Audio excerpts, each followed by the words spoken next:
profissão de fé do filósofo, segundo Gottfried Wilhelm Leibniz, de 1673, tradução Fernando Barreto Galas, disponível em www.leibnizbrasil.pro.br. O teólogo catequista, há pouco, mantivemos um diálogo acerca da imortalidade da alma e da necessidade do Criador do mundo. Se tu continuares a ajudar-me assim, muito facilitarás a tarefa de instruir-te. Agora, abordemos a espinhosa questão da justiça de Deus. Não há, de fato, objeção contra a providência, mais frequente ou sofística que a desordem das coisas. Desejo, com o auxílio de reta razão, que tu prepares e, por assim dizer, lustres o problema de modo que, no momento em que eu trouxer à luz das verdades reveladas, sejam nossos espíritos tocados pelo reflexo mais puro de seus raios. O filósofo catecúmeno agrada-me esta condição que nos beneficia a ambos. Começa já a perguntar. Ti. Teólogo. Então, vamos ao nó da questão. Acreditas que Deus é justo? Filósofo. Sim, acredito. E na verdade sei que é. Teólogo. A quem denominas Deus? Filósofo. A substância onisciente e onipotente. Teólogo. O que é ser justo? Filósofo. Justo é o que ama a todos. Teólogo. Mas o que é amar? Filósofo. Deleitar-se com a felicidade alheia. Teólogo. O que significa deleitar-se? Filósofo. Perceber a harmonia. Teólogo. Finalmente. O que é harmonia? Filósofo. Semelhança na variedade, isto é, diversidade compensada pela identidade. Teólogo. Admitida a tua definição, parece necessário que Deus, se é justo, a todos ama. Filósofo. Assim é, certamente. Teólogo. Porém, tu sabes que muitos negam isto. Filósofo. Tem sido negado por alguns grandes homens, mas também, às vezes, eles próprios o afirmam depois de dar outro sentido às palavras. Teólogo. Talvez falemos acerca disto posteriormente. Por enquanto, anseio por ver o argumento que vais utilizar. Filósofo. Eu os tomarei das respostas que ambos temos admitido. Não é admitido que Deus é onisciente? Teólogo. E então? Filósofo. Portanto, não se concebe que haverá harmonia em alguma coisa se ele não a conhece continuamente. Teólogo. Assim é. Filósofo. Além disso, toda felicidade é harmônica ou bela. Teólogo. Concordo. Filósofo. Provarei isso de modo que os outros não possam negar. A felicidade só existe nos espíritos. Teólogo. Correto, pois nada é feliz a menos que se reconheça como tal. Recorda o verso famoso, o Fortunatus nimium bonaci suanorint. Todo aquele que está consciente de seu estado é um espírito. Portanto, nada é feliz a menos que seja um espírito. Filósofo. Bem deduzido. Porém, a felicidade é indubitavelmente o estado espiritual mais aprazível ao próprio espírito, e o único estado que realmente agrada ao espírito é a harmonia. Teólogo. Sem dúvida, já que, como há pouco concordamos, deleitar-se nada mais é que perceber a harmonia. Filósofo. Portanto, a felicidade consiste no estado espiritual mais harmônico. A natureza do espírito consiste em pensar assim, a harmonia do espírito consiste em pensar a harmonia. E a máxima harmonia espiritual, ou seja, a felicidade, consiste na concentração da harmonia universal, isto é, de Deus, no espírito. Teólogo. Perfeitamente. Assim, por seu turno, prova-se que a felicidade espiritual é o mesmo que uma contemplação de Deus. Filósofo. Portanto, demonstrei minha afirmação de que toda felicidade é harmônica. Teólogo. Agora é tempo de concluires a demonstração. Deus ama a todos. Filósofo. Considere-se, ou considere-a, concluída.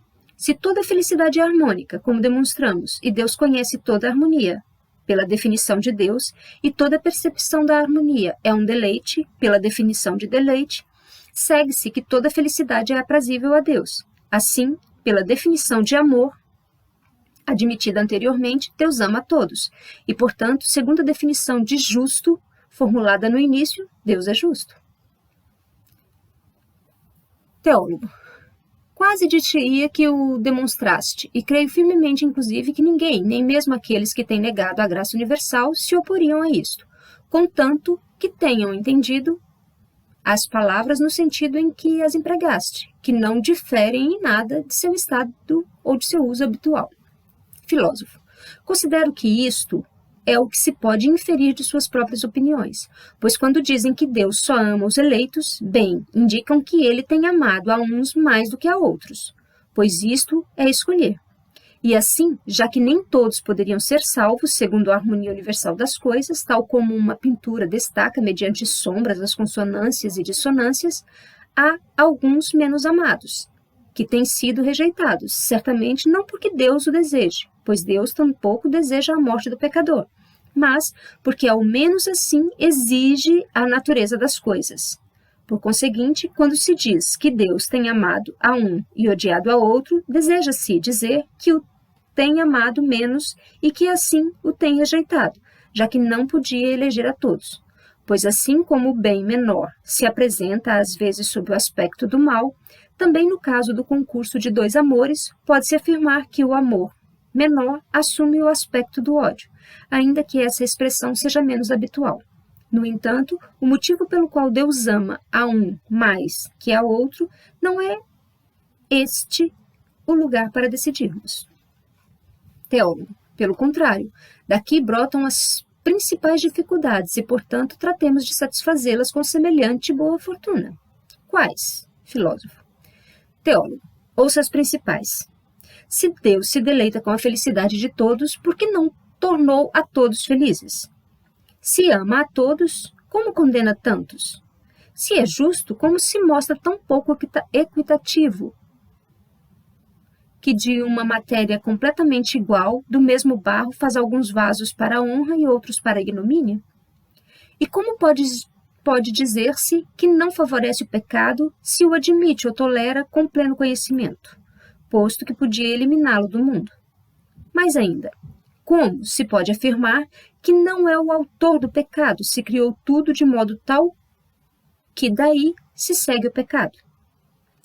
E que ocorre com o livre-arbítrio, uma vez afirmada a necessidade de pecar, e o que acontece com a justiça do castigo, uma vez eliminado o livre-arbítrio. E o que dizer dos prêmios, se a graça é o único fator pelo qual se distingue uns dos outros? Finalmente, se Deus é a razão última das coisas, o que imputaremos aos homens? E o que aos demônios? Filósofo. Tu me esmagas com o número e o peso das dificuldades. Teólogo. Portanto, devemos abordá-las em separado. Antes de tudo, concordas que nada é sem razão. Filósofo. Isso admito, a tal ponto que considero que se pode demonstrar que nunca existe coisa alguma a qual não se possa, ao menos para aquele que é onisciente, atribuir uma razão suficiente de por que existe em vez de não existir, e de por que é melhor assim que de outro modo. Quem nega isso destrói a distinção entre o ser e o não ser.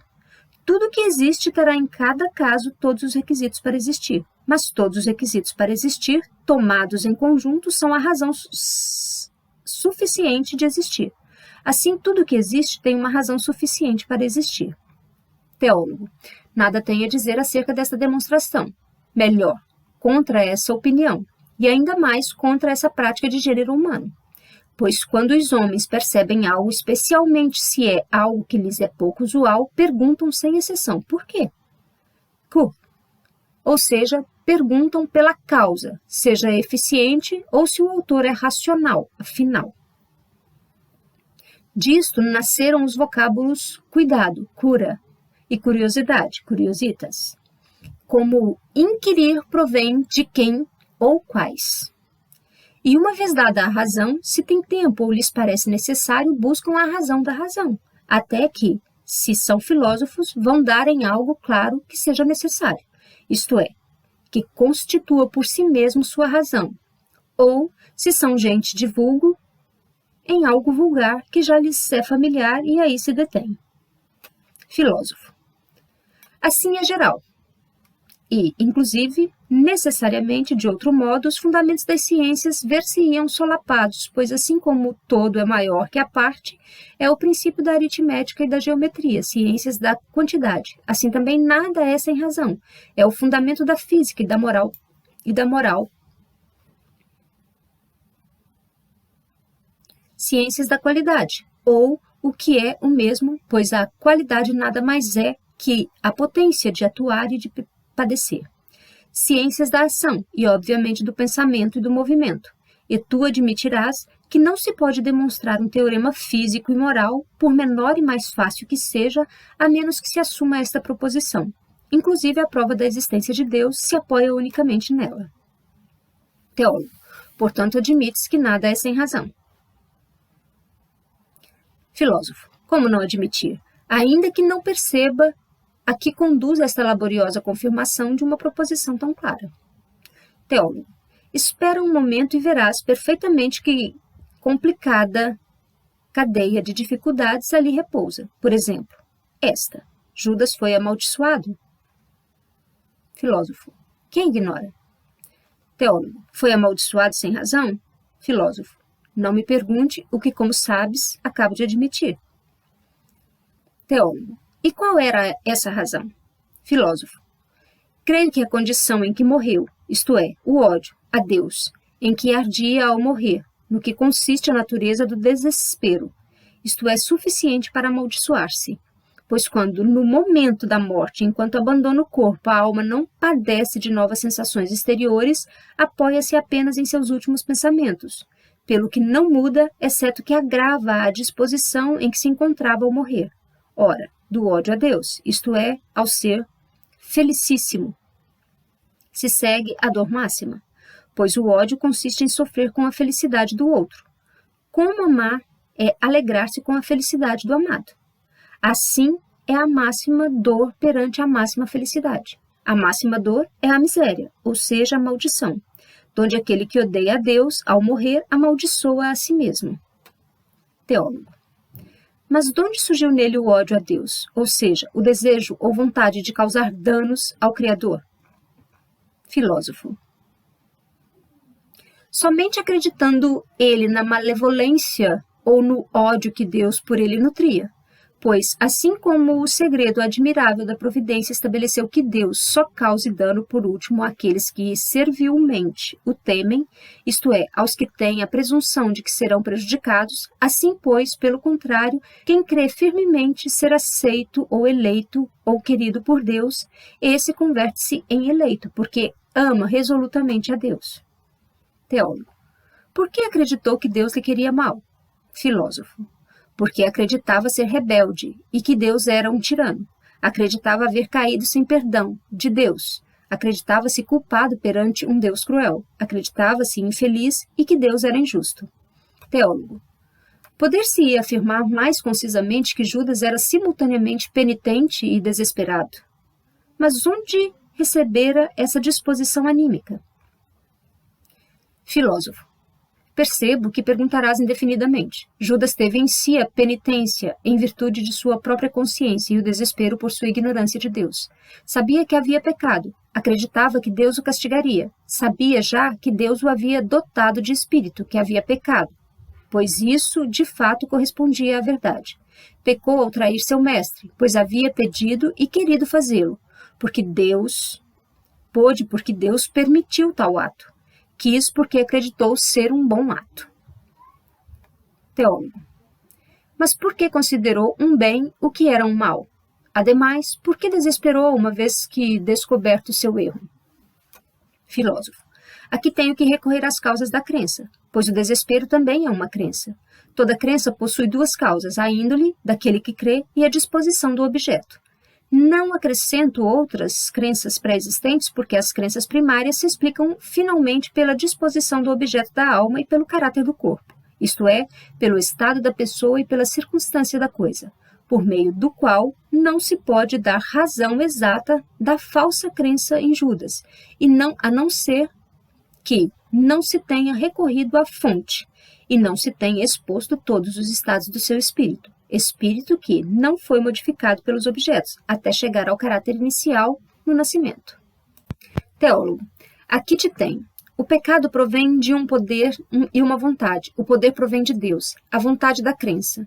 Esta provém, por seu turno, do caráter e do objeto. Porém, ambos procedem de Deus.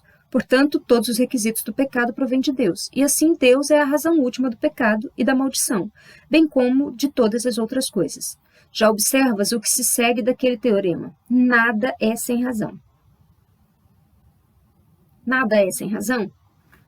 Na realidade, como tu disseste, todas as coisas que não têm em si a razão do seu ser, tal como o pecado e também a maldição, devem ser reduzidas a uma razão, e a razão dessa razão até que se reduzam àquilo que é a razão de si mesmo, isto é, o ser por si mesmo, ou seja, a Deus. E este raciocínio coincide com a demonstração da existência de Deus. Filósofo. Reconheço que existe a dificuldade. Recompor-me-ei. Por um instante retomarei o ânimo. Teólogo. Bem, vamos. Encontraste finalmente algo, amigo? Vou ler novamente. Bem, vamos. Encontraste finalmente algo, amigo? Pois de repente teu semblante tornou-se leve e promete algo alegre e estimulante. Filósofo.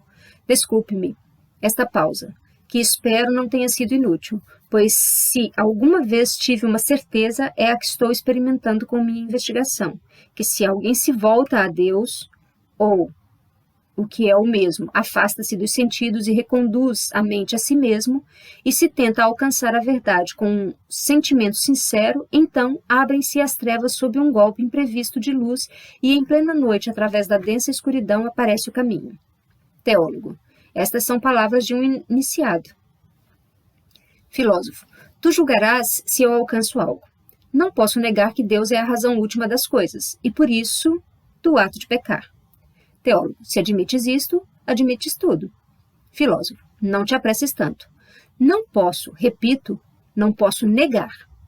Pois é certo que, suprimindo-se Deus, suprimir-se-á a série inteira das coisas, e que, dispondo-o, dispõe-se a série, bem como as criaturas que foram ou vão ser, as ações boas e más das criaturas, e assim seus pecadores, ou seus pecados.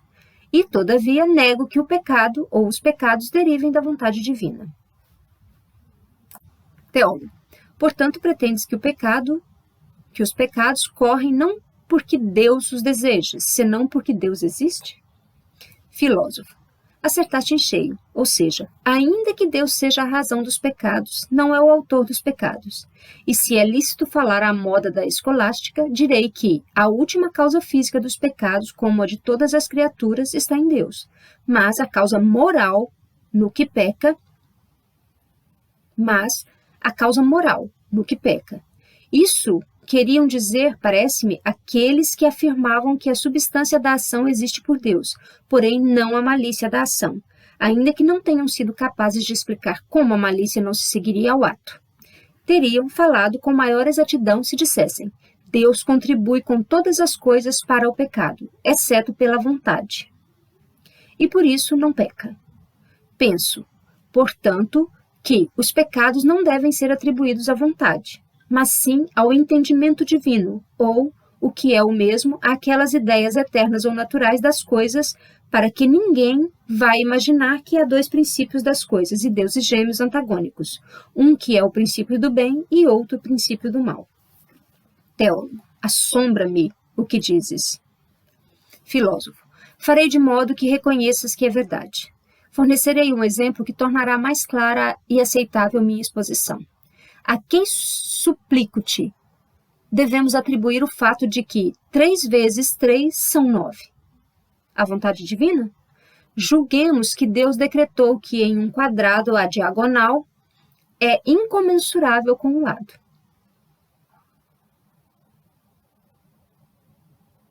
Teólogo. Julgo que não, se somos sensatos, pois, de outro modo, não poderíamos entender o que significam os números 9 e 3, nem quadrado. Logo, lado ou diagonal, pois esses nomes careceriam de referentes na realidade, como se alguém dissesse litiri ou vis lipusli. Filósofo. Portanto, estes teoremas devem ser atribuídos à natureza das coisas, isto é, às ideias de números 9 ou de quadrado, e aquilo em que subsistem, desde a eternidade, as ideias das coisas, a saber, ao entendimento divino. Ou seja, que Deus criou essas coisas não pela vontade, mas pelo entendimento. Ele as entendeu como existindo, pois se Deus não existisse, todas as coisas seriam simplesmente impossíveis, e o número 9 e o quadrado seguiriam a sorte geral. Portanto, observas que há coisas das quais Deus é causa, não por sua vontade, mas por sua existência.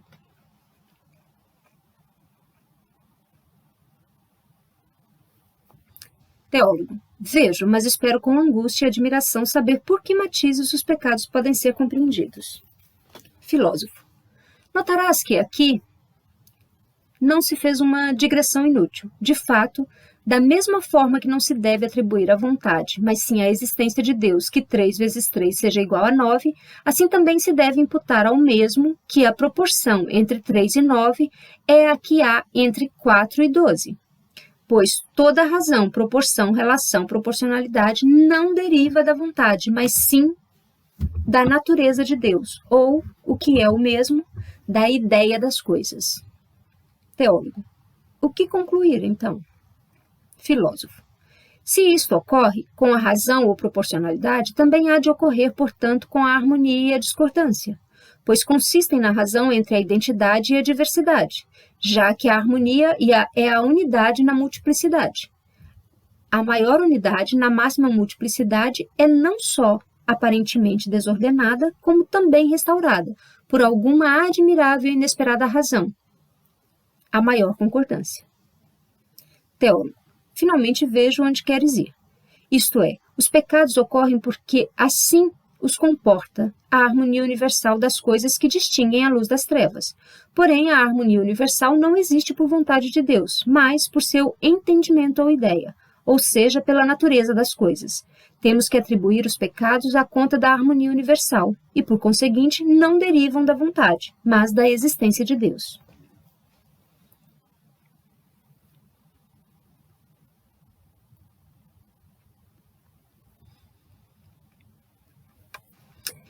Filósofo, tu adivinhaste.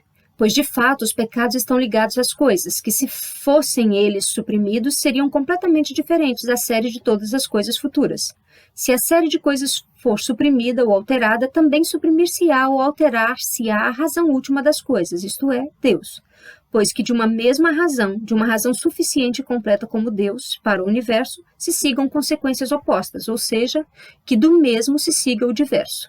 É tão impossível como que o mesmo difira de si, pois se acrescentas o mesmo e subtrais o mesmo, permanecerá o mesmo.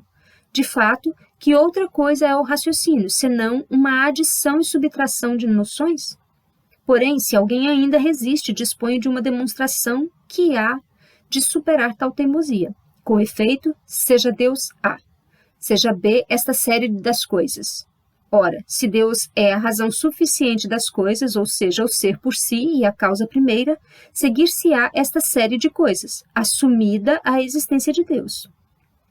Do contrário, Deus não seria a razão suficiente e haveria que se acrescentar algum outro requisito independente de Deus para se conseguir que esta série de coisas viesse a existir, donde se seguiriam que há muitos princípios das coisas, segundo a opinião dos maniqueus.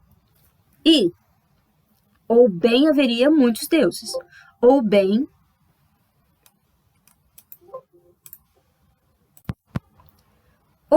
Deus não seria o único ser por si e a causa primeira, possibilidades que suponho falsas.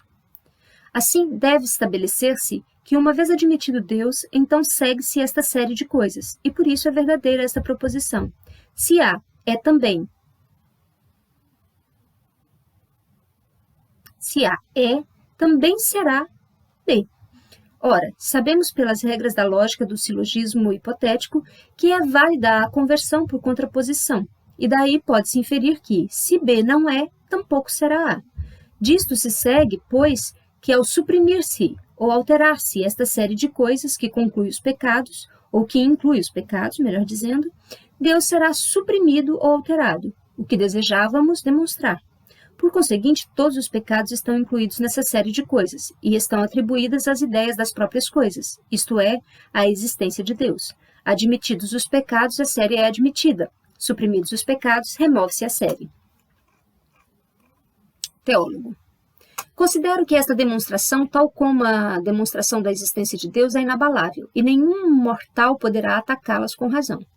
Porém, observa-se disto, não decorrem duas consequências. Por um lado, que também todas as coisas restantes, tanto as boas como os pecados, devem ser atribuídas não à vontade de Deus, mas à sua natureza, ou, o que é o mesmo, à harmonia das coisas. Por outro lado, segue-se que os pecados são necessários. Filósofo. Ocupar-me-ei em responder a primeira objeção, para que a segunda sucumba depois por si mesma. Afirmo, pois, que o motivo pelo qual Deus quer as coisas não está em sua vontade, pois ninguém quer porque quer, mas porque crê que a coisa o merece. Mas na natureza das próprias coisas, que estão obviamente contidas nas próprias ideias das coisas, ou seja, na essência de Deus, porém, porque Deus cria as coisas? Por duas causas, que também sempre pertencem às ações das coisas, ou dos demais espíritos, a saber, porque quer e porque pode. Mas os pecados não se incluem entre as coisas que Deus quer ou cria, isto é, não os considera bons quando os considera um, a saber, em si mesmos. Mas os pecados são o resultado do que Deus quer ou cria, pois ele reconhece que intervém na totalidade da melhor harmonia das coisas, que elegeu como consequência. E como na série total da harmonia a existência dos pecados é compensada com bens maiores, devido a isto, ele os tolera ou os admite, ainda que os teria excluído se isso fosse absolutamente possível. Ou seja, se ele pudesse ter escolhido uma outra série melhor, sem os pecados. Porém, deve-se afirmar que ele não permite, senão que quer todas a série e também os pecados, na medida em que não são considerados distintamente entre si mesmos, mas difundidos em toda a série. Pois o amor da harmonia universal, a única cuja existência deleita de um modo absoluto a Deus, é um sentimento não das partes, mas da totalidade da série. Tudo mais, com exceção dos pecados, também deleita a Deus, considerando cada parte individualmente. Todavia, a série universal não lhe produziria um deleite maior se os pecados estivessem ausentes. Pelo contrário, lhe agradaria menos, porque essa harmonia do todo se torna deleitável graças a dissonâncias, nela intercaladas e compensadas por uma admirável relação das partes. Teólogo. Muito me agradam teus princípios, pois, por meio deles, mostras que Deus é a razão de todas as existências, mas também que deveria ele ser denominado o autor, exceto daquilo que por si mesmo é considerado bom. Ora, retornando, não obstante a outra objeção, observa-se disto, não se segue que os pecados são necessários. Pois, como a existência de Deus é necessária e os pecados são consequências da existência dele, isto é, das ideias das coisas, também os pecados serão necessários, pois aquilo que se segue do necessário é necessário. Filósofo. Com este mesmo argumento concluirás que tudo é necessário, inclusive o que afirmo. E o que tu ouves, pois também isto é compreendido na série das coisas e igualmente suprimirás a contingência da natureza das coisas, isto é, contrário ao modo de falar aceito por todo o gênero humano. Teólogo. O que aconteceria realmente se algum estoico, defensor da fatalidade, isto admitisse? Filósofo. Não se deve admitir, pois, vais contra o uso das palavras, ainda que se possa suavizá-las caso se oferecesse uma explicação no sentido em que Cristo disse que é inevitável, ou seja, é necessário que ocorram tentações, porém, sem dúvida, as tentações são pecados, pois desgraçados sejam aqueles que com eles andam quando acontecem. Portanto, se as tentações são necessárias, também será a desgraça, ou seja, que a maldição será necessária. Porém, em linguagem comum, essas consequências devem ser evitadas, pois não está em nosso arbítrio deformar o uso das palavras, em questões diferentes à vida, ou utilizar palavras ásperas, das quais, ao ouvi-las, poderiam-se seguir tentações que possam perturbar os homens não familiarizados com significados mesmo usuais. Teólogo. Porém, o que responderás a essa objeção? Filósofo, que, unicamente mostrando que toda dificuldade surge de aplicar um significado tortuoso às palavras. Daí advém o labirinto sem saída, que é uma calamidade em nosso campo. As línguas de todos os povos, devido a um sofismo universal, deformaram em diversos sentidos as palavras necessidade, possibilidade e, igualmente, impossibilidade, vontade, autor e outras deste tipo. Para que não penses ou afirmes que digo isto para tergiversá-las, dar-te-ei uma prova evidente. Omita apenas essas palavras em toda essa discussão, pois ainda que estivessem proibidas por decreto, os homens também poderiam expressar sem elas o conteúdo da alma. E cada vez que necessites as substitutas por seus significados, isto é, por suas definições, e aposto o que quiseres que, mediante uma espécie de exorcismo ininterrupto e quase como se levasse tocha, desapareceriam todas as trevas, todos os espectros, e desvanecer-se-iam em tênues vapores os fantasmas das dificuldades. Aqui tens um segredo não vulgar e uma fórmula para curar os erros, abusos e tentações que não te prescreveria nem Valérius Cordus, nem Zwelder, tampouco outro autor de prescrições farmacêuticas. Urbanus Regius certa vez escreveu sobre as fórmulas para falar com cautela. Por isso, quase todos os preceitos desta arte estão contidos no conhecimento prático desta única habilidade. Teólogo. Pode-se solucionar uma questão tão grave com tão pouco trabalho? Filósofo. Pensas que sou um oráculo? Existem palavras que muitas vezes nos molestam, atormentam, ferem, irritam, enfurecem. Se eu te dissesse, Senhor, com pleno conhecimento, afirmas algo que me ofende e sabes que não é assim. Não creio que te indignarias muito, senão que passaria por alto sem dificuldade esta licença que tomou aquele que falara. Porém, se eu gritasse, tu mentes. Por mais que mentir seja apenas dizer com pleno conhecimento uma falsidade prejudicial ou injusta, meu Deus, que tempestade provocaria. O mesmo ocorre se alguém dissesse, os pecados são necessários, Deus é a causa do pecado. Deus deseja a condenação de alguns. Era impossível que Judas se salvasse e certamente irá para o inferno. Tu subsistirias esses modos de falar por estes. Tu substituirias esses modos de falar por estes. Posto que Deus é a razão última das coisas, ou seja, a razão suficiente do universo, segue-se que a razão do universo é a mais racional, que concorda com a suprema beleza ou com a harmonia universal, pois toda a harmonia universal é suprema. Mas a mais excelente harmonia está onde a mais desafinada discordância é inesperadamente desenvolvida à ordem, ou devolvida à ordem. Tal como as sombras dão relevo à pintura. A harmonia equilibra as diferentes dissonâncias em consonâncias, tal como de dois números ímpares resultam um par. Os próprios pecados, coisa que deves notar, impõem seus próprios castigos. A consequência disto é que, assumindo-se que Deus existe, os pecados e os castigos dos pecados também existem.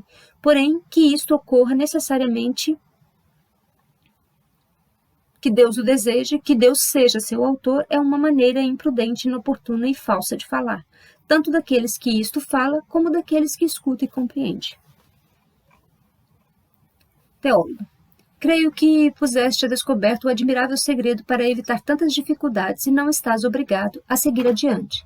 Porém, se possível, poderias provar com as palavras que eliminaste o que provaste com as que conservaste? Filósofo. Poderia provar se tivesse a meu alcance fazer com que os homens apenas utilizem as palavras para honrar a Deus e para seus próprios tranquilos benefícios. Teólogo. Porém, tenta. Filósofo. Tentarei.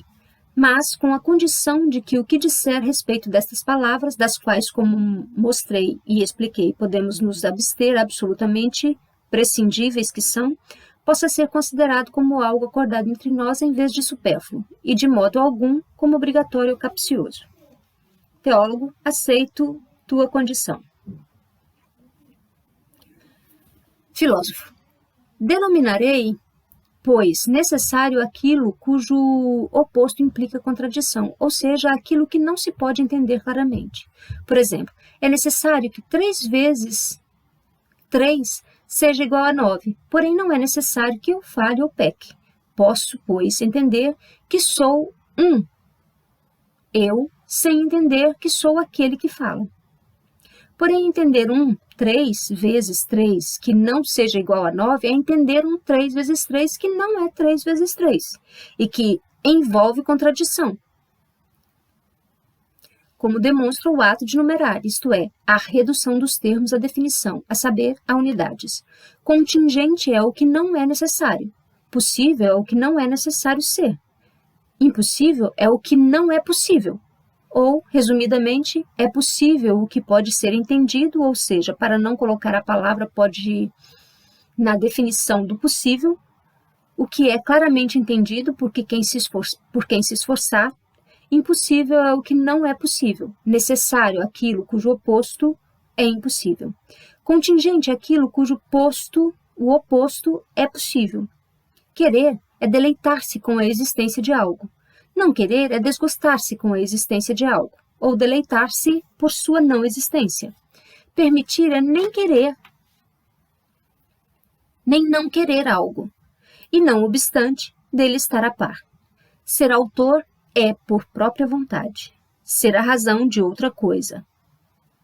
Assim, estabelecido, atrever-me-ia a afirmar que nenhuma consequência deturpada, algo pouco digno da justiça divina, pode ser extraída. Teólogo.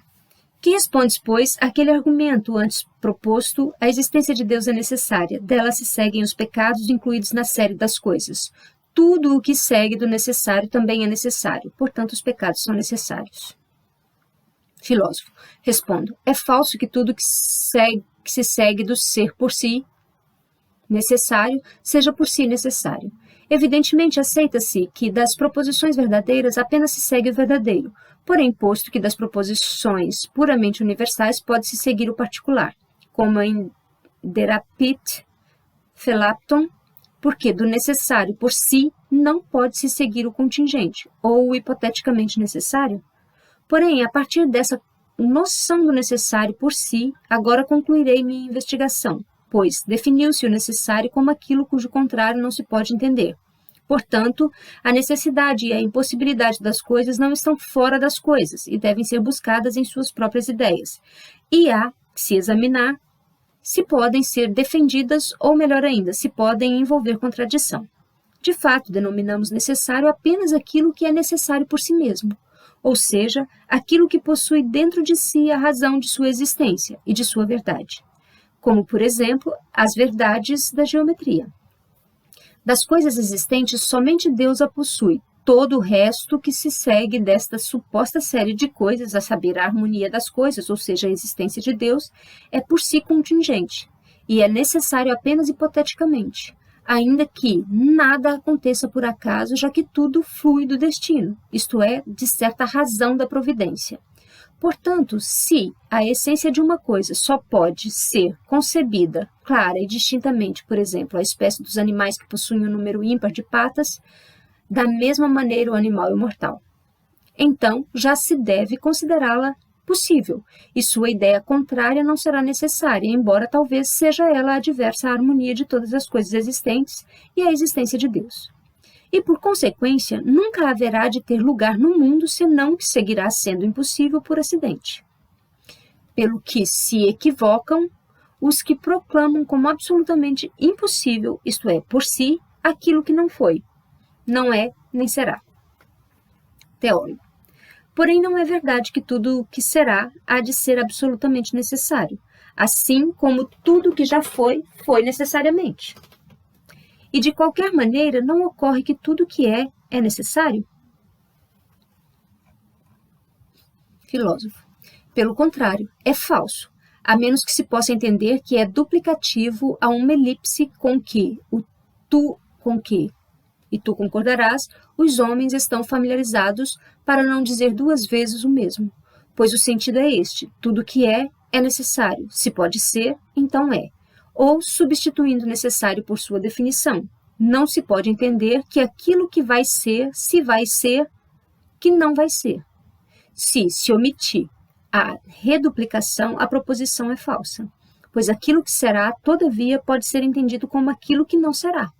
E pode-se entender, todavia, que aquilo que não foi, como tendo sido. Isto é próprio do poeta elegante que imagina coisas falsas ainda que possíveis.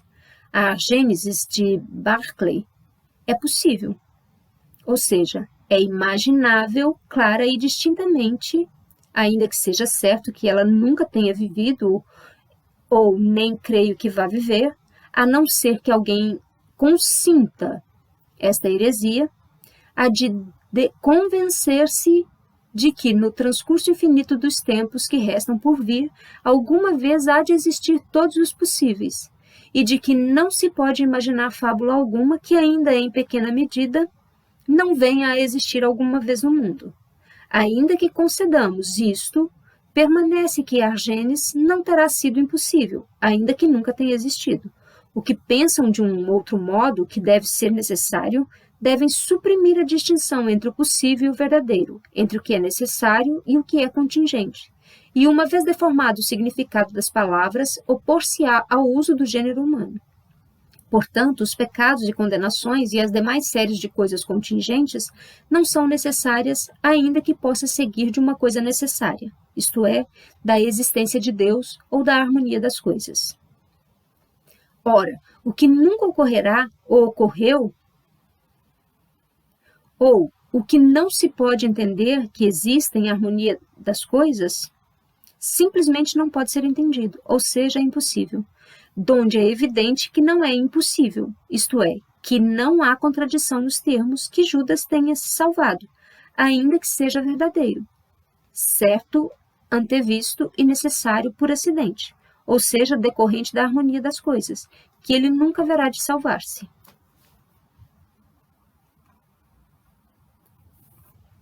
Teólogo. Este hábito difundiu-se entre todos os povos e línguas, e tem crescido devido a um equívoco universal, de modo que recebe o nome de necessário, aquilo que certamente é, foi e será, e de impossível o contrário. Filósofo. Porém, isto ocorre devido à elipse daquela duplicação, quando, segundo demonstrei, a mesma coisa deve ser dita duas vezes. Todas as pessoas estão inclinadas a omiti-la, pelo aborrecimento que produz a repetição. Teólogo. Então, talvez seja nesta fonte que devamos procurar a verdade e a razão daquele sofisma preguiçoso. Logou, argou, logo, argo.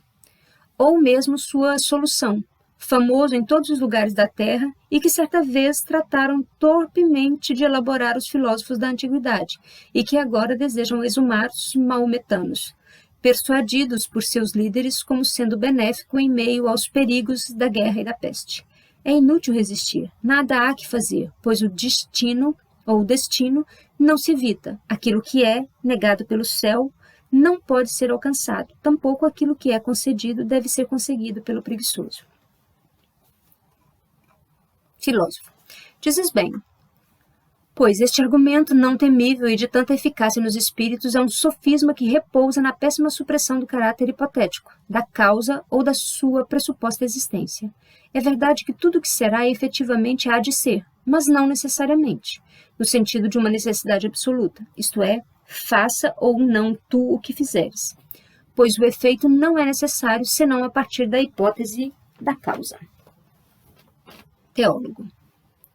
Tenho por hábito repreender aqueles que assim deliram. Se está escrito que não evitarás o mal, insensato, então igualmente acaso tua estupidez, já que tu não podes dar-te ao trabalho de evitá-la.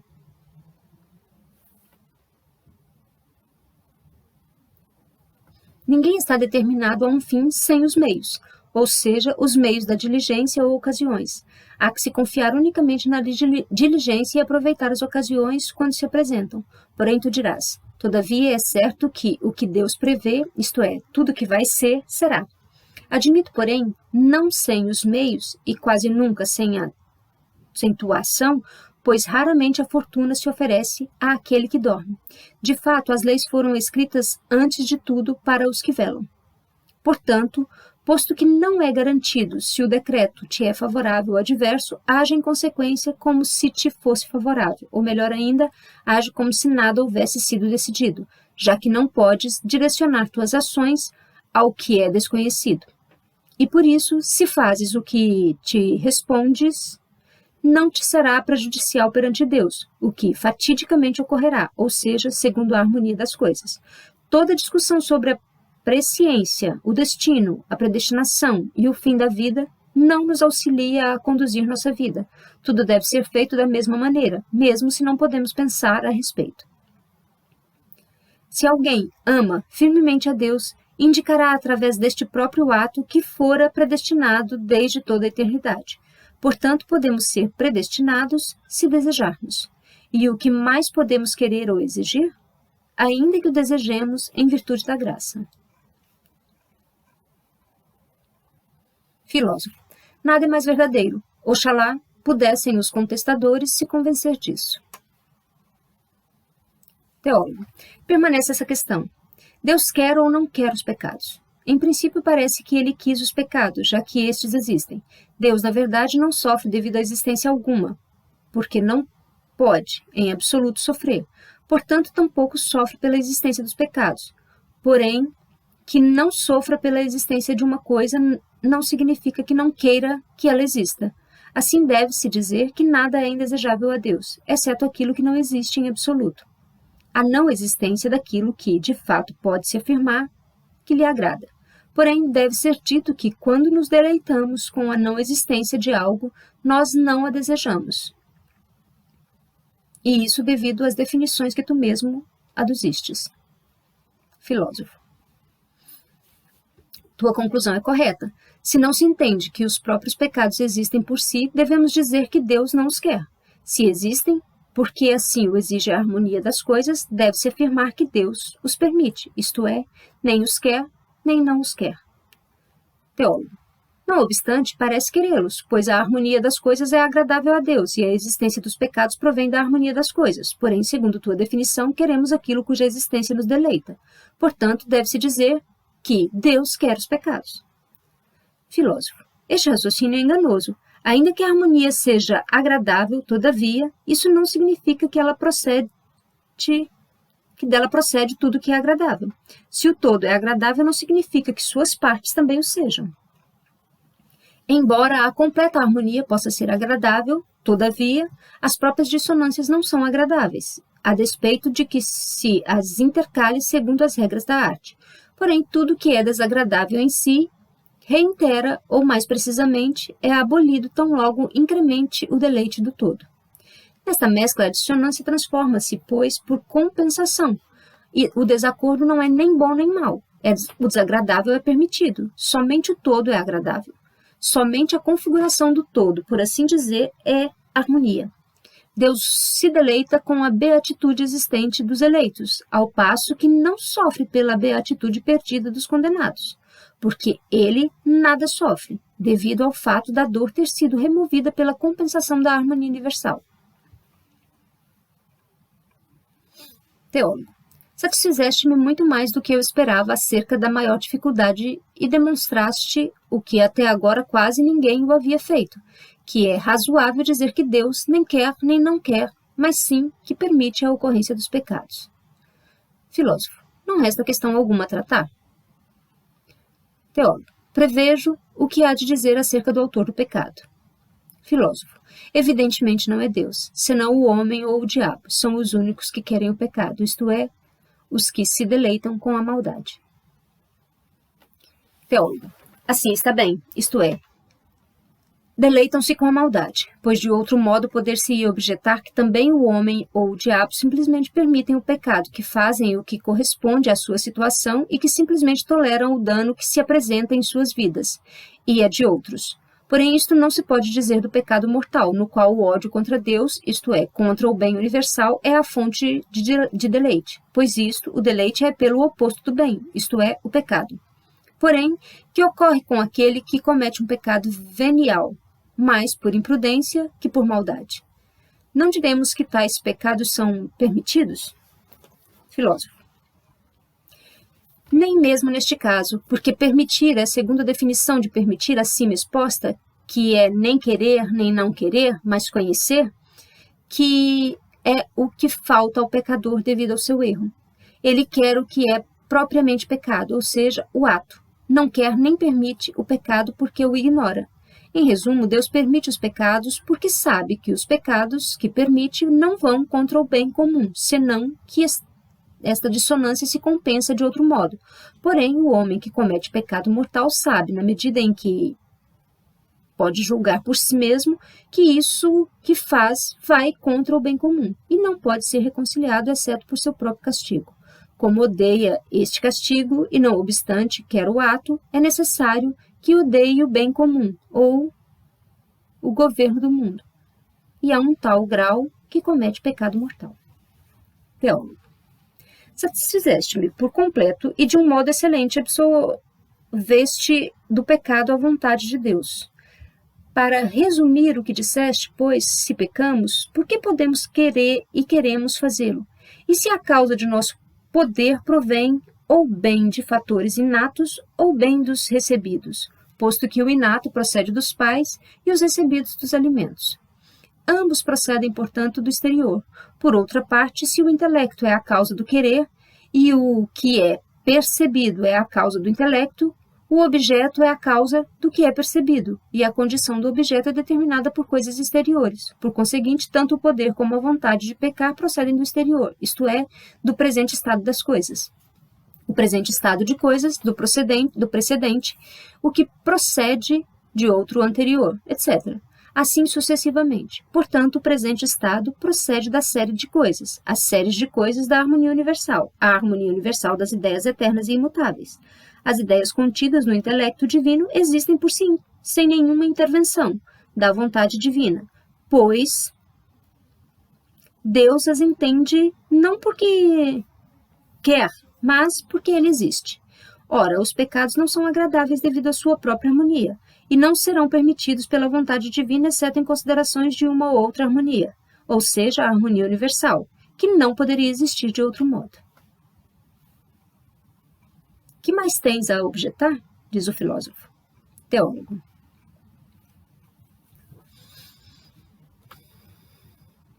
Não pouco, de certo, pois ainda não escapamos de todas as dificuldades, pois que importa conciliar os pecados com a bondade divina se não podem ser reconciliadas com a nossa liberdade?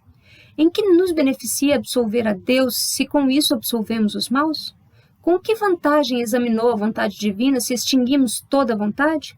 Pois imploro que a liberdade humana, se dependermos das coisas externas, se estas são o que nos fazem querer, se impera certo encadeamento fatídico, não somente em nossos pensamentos, mas nas mudanças de direção e nas conjunções dos átomos.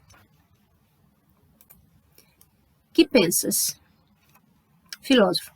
Peço-te que não te enfureça com minha opinião entendida incorretamente e formulada com pouca destreza. Tu mesmo propuseste e antes concedeste que nada é sem razão suficiente, e que, portanto, haverá certa razão suficiente também para o próprio ato de querer. Ou bem, essa razão estará contida no próprio ato, portanto será o ser em si, isto é, Deus, o que é absurdo. Ou bem deve-se buscar a razão suficiente fora do próprio ato. Portanto, para que possamos encontrar a razão suficiente do ato de querer, devemos definir o que é querer. Que é, pois, querer algo. Teólogo. Deleitar-se com a existência de algo tal como o define, seja percebendo efetivamente algo como existente, seja imaginando a existência de algo como existente. Filósofo. Porém, o deleite é perceber a harmonia, segundo nossa definição anterior. Assim, nada queremos, exceto o que nos parece ou aparece como harmonioso.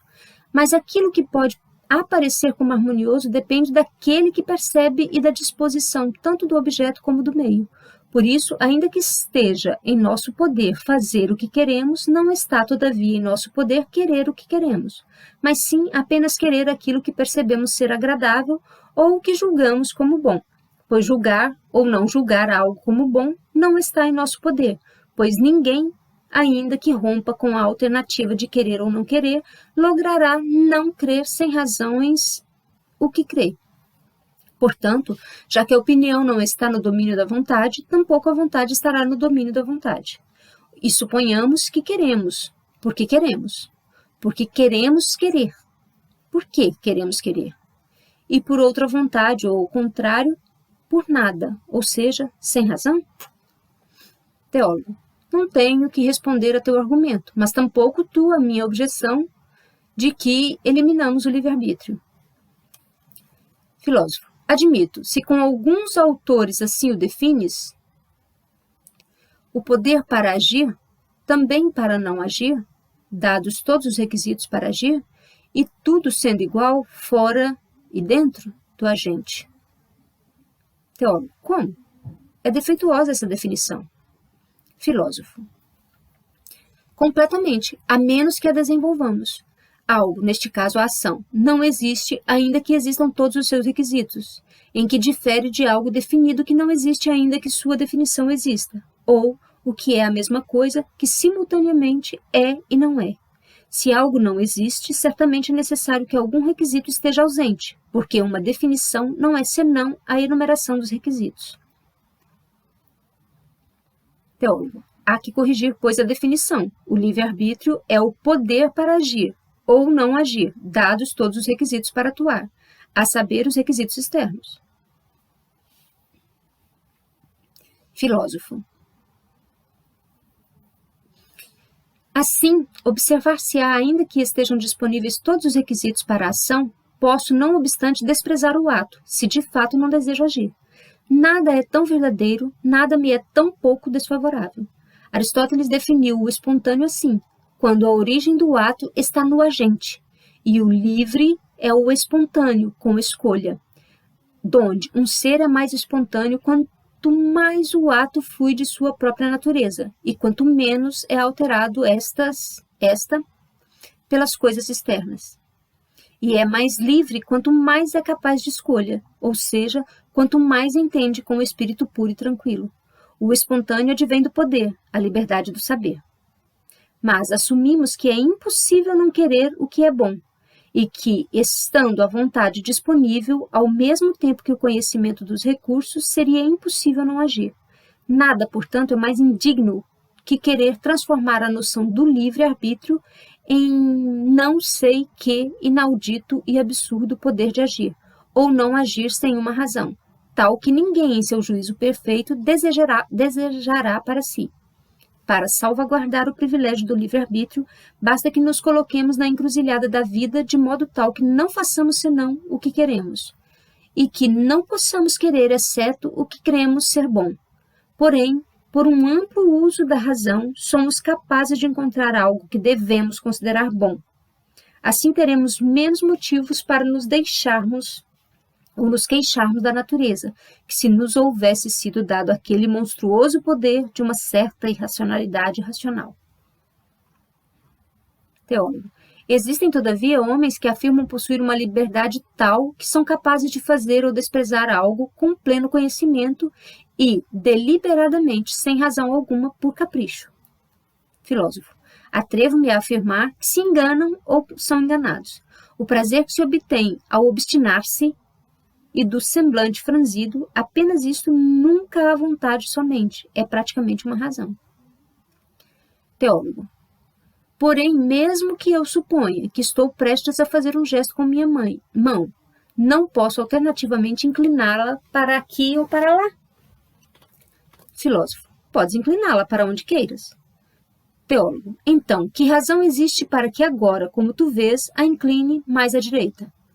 Filósofo. Não duvides de que subjazem certas razões sutis. Por exemplo, primeiro apresentou-se ao teu espírito agir assim, porque inicialmente te chegou aos sentidos. Talvez tua mão esteja mais acostumada a esta direção, ou, ao incliná-la em outra direção, fosse incômodo e te agradou fazê-lo nesta. Tais e tão variadas são as minúcias das circunstâncias que não se pode descrevê-las. Teólogo.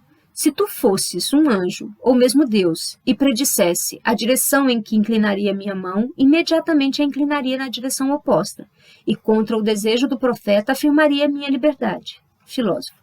Não por isso serias mais livre, pois, em conformidade contigo, o próprio prazer da contradição é praticamente uma razão, de modo que se aquele profeta é infalível, ainda que não possa fazer-te a previsão, e sabia que tu haverias de agir contra a predição, não obstante, ainda que em silêncio anteviu a ação, ou inclusive sem que tu saibas, há de vaticinar isto na presença de uma terceira pessoa.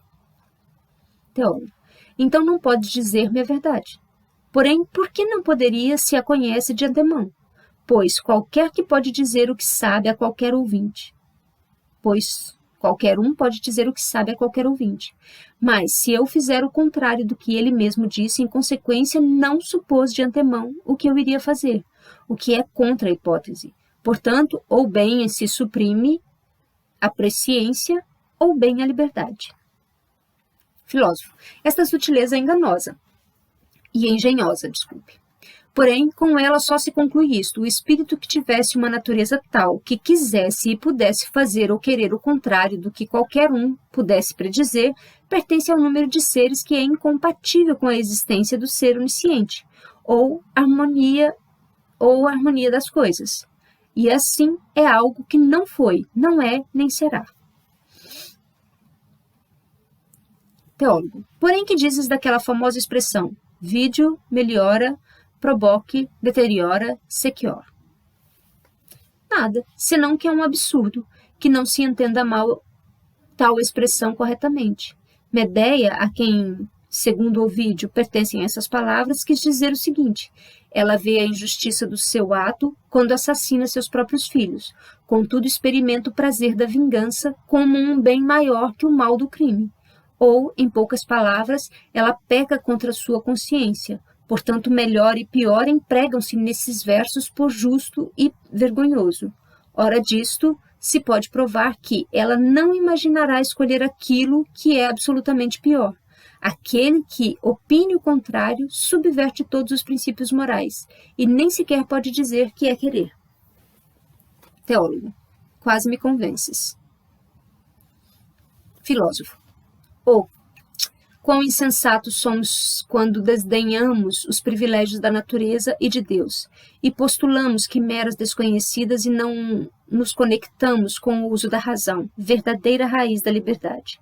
Sem o poder da irracionalidade, não nos consideramos suficientemente livres, como se não fosse a suprema liberdade empregar o próprio intelecto à vontade do modo mais perfeito, portanto, obrigar o intelecto a reconhecer a realidade, a vontade ser compelida pelo intelecto a abraçar as genuínas verdades, ser irresistível à verdade, aceitar os puros raios dos objetos não refreados nem empalidecidos pelo véu das desfigurações.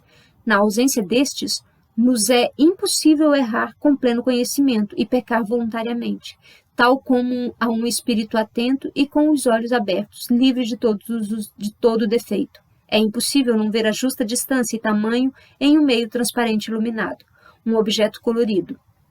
Certamente a liberdade de Deus é suprema, ainda que não possa errar na eleição do melhor, e a liberdade dos anjos bem-aventurados intensifica-se quando deixam de ser falíveis. A liberdade, pois, depende do emprego da razão, na medida em que esta seja pura ou corrompida, avançaremos, ou retamente pelo caminho real dos deveres, ou cambalearemos por veredas desérticas. Teólogo. Portanto, todo pecado, pois, provém do erro. Filósofo. De fato. Teólogo. Portanto, todos os pecados devem ser desculpados. Filósofo. De nenhum modo, pois como uma fresta de luz que se filtra em meio das trevas, existe em nós um modo para evitar o pecado, mas apenas se desejarmos utilizá-lo. Teólogo. Porém, por que uns desejam e outros não? Filósofo. Porque aqueles que não desejam nem sequer têm a ideia de empregar esse meio como proveito. Ou, se têm a ideia, esta se encontra em sua alma como se nela não estivesse, ou seja, sem reflexão ou atenção, de modo que veem sem ver e ouvem sem escutar. Aqui se encontram as origens da recusa da graça, ou, como a denomina a Sagrada Escritura, da obstinação. Quem de nós não ouviu 1000 vezes aquele famoso dito: dize porque ages assim, ou considera o fim? estejas consciente do que fazes. E, contudo, é seguro que, mediante apenas um desses pensamentos, uma única dessas fórmulas corretamente percebida e fixada firmemente perante o espírito, como uma severa prescrição de algo, assim como leis e castigos, cada homem, com um golpe de vista, por uma instantânea metamorfose, se transformaria em infalível, prudente e abençoada, muito além dos paradoxos do sábio estoico. Teólogo. Assim não acontece, conforme uma última explicação, que toda pessoa má, em última instância, seja considerada infeliz, porque não atentou para o caminho da felicidade que se apresenta tão fácil e disponível. Filósofo, certamente. Teólogo. E não são dignos de compaixão? Filósofo, não posso negar. Teólogo. E não devem sua maldade ao infortúnio? Filósofo, de fato, é manifesto que a razão última da vontade reside fora daquele que quer, e tem sido demonstrado que tudo isso finalmente reverte a série das coisas ou harmonia universal. Teólogo, o mesmo vale para os insanos? Filósofo, quase, porém não totalmente. Os insanos, como os ébrios ou os que dormem, não podem reconhecer-se em si mesmos e pensar: dize por que ages assim com toda a prudência, mesmo se quisessem. E se isto não lhes pode vir ao espírito, lá subsistiria. Porém, os loucos, os que divagam, os maliciosos, utilizam suas mentes lucidamente, ainda que não com o propósito das coisas mais elevadas. Deliberam acerca de qualquer coisa antes que da felicidade. Com os insanos, é uma enfermidade e certa matéria perniciosa para os nervos e a alma, algo semelhante à insônia. Outra é a razão que perverte o raciocínio dos loucos e dos maus, uma certa razão inferior, arraigada no temperamento, na educação, no hábito. Perverte a razão superior, a universal. Sem dúvida, os maus parecem tão estúpidos aos anjos como os estúpidos a nós. Ao menos, teólogo, ao menos serão semelhantes àqueles que, como se diz, nasceram 4 dias após a lua nova? Aos mal-educados, aos pervertidos pelas más companhias, aos arruinados por um mau matrimônio, aos embrutecidos pela diversidade. Eles não podem negar que são culpados, mas encontram motivo do que se lamentar por suas vidas desesperadas, do azar dos homens. Filósofo. Assim é em absoluto, inclusive é necessário que assim seja. Ninguém se faz o mal voluntariamente. De outro modo, seria mal antes mesmo de fazer-se o mal. Teólogo. Porém, agora realmente precisamos ter todo o nosso ânimo, um peito valoroso. Estamos em um momento supremo. Chegamos sem perceber ao ponto culminante da dificuldade. Se aqui não te abandona a fortuna, terás vencido para sempre. Pois aqui está o obstáculo inevitável que se ergue perante nós, por mais que aparentemente seja justa a queixa dos condenados, que foram trazidos ao mundo, deparam-se com homens ou em determinadas circunstâncias e que não puderam não sucumbir, que tiveram a mente prematuramente ocupada com pensamentos viciosos, que as circunstâncias favoreceram o mal, que estas os estimularam e que estiveram ausentes as circunstâncias que os libertariam, que preservariam, como se a fatalidade estivesse a conspirar suficientemente para a perda dos infelizes. Se alguém houvesse formulado advertências saudáveis, se a atenção e mesmo a própria reflexão não lhes houvesse faltado, o espírito da sabedoria que diz, porque faz isso, considera o fim, e o dom máximo da graça que somente é corretamente percebido quando estamos conscientes. Que injustiça que no sonho comum alguns estejam conscientes enquanto os outros são deixados ao sacrifício. Se era necessário que perecessem tantas criaturas e a razão do mundo não subsistiria de outro modo, ao menos os infelizes fossem escolhidos por sorteio. Filósofo. Isto também ocorreu, pois é o mesmo que algo ocorra devido ao destino, ou pela sorte, ou suceda a bem da harmonia universal. Teólogo. Rogo-te que não me interrompas, até ter ouvido tudo, pois que crueldade quando o causador deste infortúnio o contempla imperturbavelmente, ou quando um pai que cria uma criança má se educa pessimamente, deseja puni-la e sendo ele mesmo passível de punição. Os condenados haverão de maldizer a natureza das coisas, que é fértil apenas para arruiná-los. Haverão de maldizer a Deus, que é feliz com a miséria dos demais, assim mesmos por não extingui-la. A série do universo, que também os envolve, finalmente haverão de maldizer aquela própria possibilidade das ideias, eterna e imutável, fonte primeira de seus males, da harmonia universal, enquanto nela está determinada a existência das coisas. E daí, dentre tantos possíveis, nenhum outro estado do universo emerge exceto aquele que contém sua miséria, tanto que a felicidade dos demais lhe é, por certo, mais notória. Filósofo. Falas muito tragicamente, mas não com igual exatidão. Darei uma demonstração com alguns sinais, ou melhor, mediante um raciocínio preciso, se Deus, a quem isto diz respeito, der-me forças e ânimo. Por isso, quão vaga é esta queixa, pois podes julgar a partir disso. Pode ser considerado pelo condenado, não por aquele que é passível de condenação, embora de antemão saiba tudo que o condenado saberá. Pode o tempo por si mesmo, imploro-te, transformar o injusto em justo, se nada se altera? Penso que não, pois a competência não pertence ao tempo, mas sim às coisas que transcorrem no tempo. Portanto, se é injusta a queixa do que se vai condenar, que sabe tudo o que sabe aquele que já é condenado, também será injusta a queixa do condenado. Portanto, suponha um homem que é passível de condenação. Apresenta-lhe a seus olhos e a seu espírito o inferno em todo o seu horror e abismo. Mostre-lhe o canto ao qual está destinado por seus temores eternos, por seus tormentos eternos. Caso atue de tal modo, poderia ainda com vida, e isto vendo, queixar-se de Deus ou da natureza das coisas como causas de sua condenação. Teólogo, certamente não poderá, pois imediatamente se pode responder que se quiser será capaz de não ser condenado. Filósofo, isto é exatamente o que eu desejava. Suponhamos que esse homem, todavia, persista e que por hipótese seja condenado. Não poderia então replicar com alguma aparência de justificativa as mesmas queixas que acabas de rejeitar? Não poderia imputar seu infortúnio a outros antes que a sua própria vontade?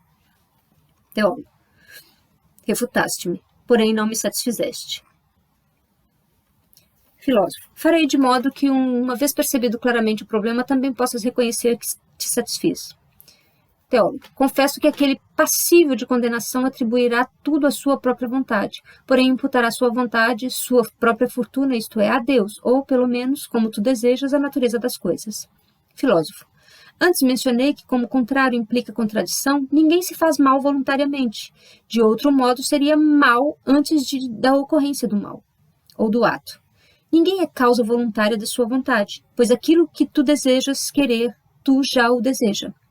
Como diz a regra jurídica, aquele que é capaz de fazer o que pode, já pode. Se é possível, pois, aceitar estas escusas,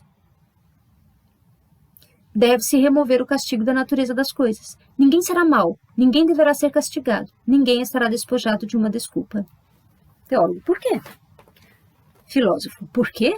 Não por outro motivo, senão porque, em todos os julgamentos em que se deve aplicar uma pena, será suficiente para condenar reconhecer uma vontade muito má e deliberada, venha de onde vier.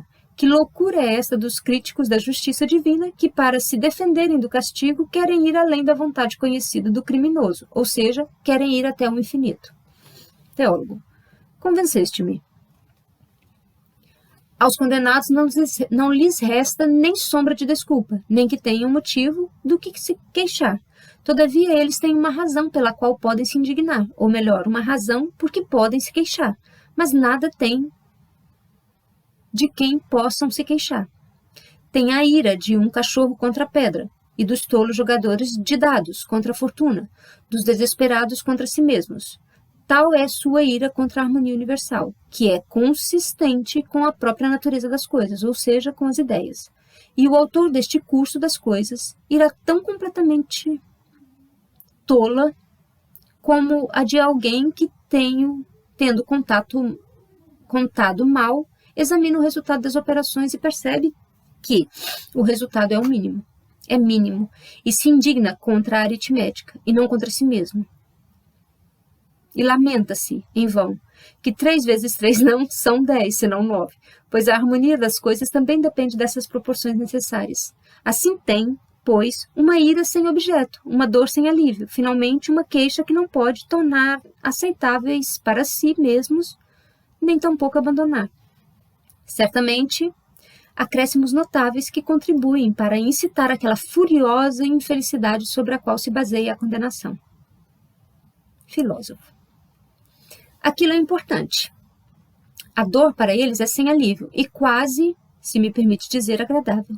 Os condenados não podem provar para si mesmos as suas próprias queixas. Isto era, por último, o que eu ia afirmar para convencer-te plenamente.